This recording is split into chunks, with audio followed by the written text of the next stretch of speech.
the figures that I've seen indicate that roughly half of the American people are net recipients of benefits from the U.S. government. In other words, they don't pay taxes. They get things from the U.S. government. They don't give things to the U.S. government. This is very problematical, both for them, because their source of income is very insecure, but it's sociologically a time bomb, because you know how these people are going to vote. They're going to vote to get more things from the people that are giving it to them.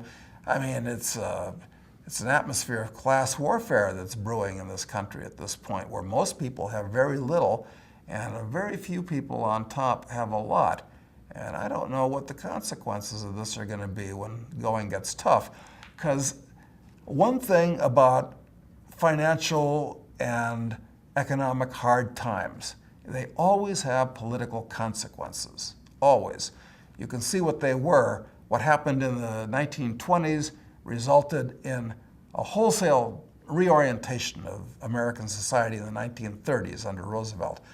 And this time, since the U.S. government is so much more important to the average American than it was back then, when it was a very small thing,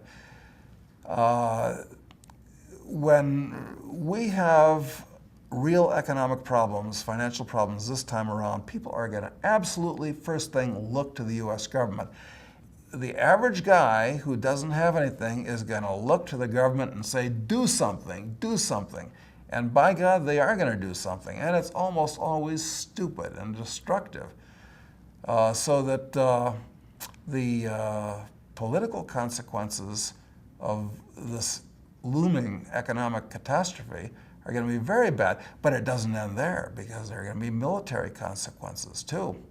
I mean, this war against Islam, anything could happen. So this is big trouble.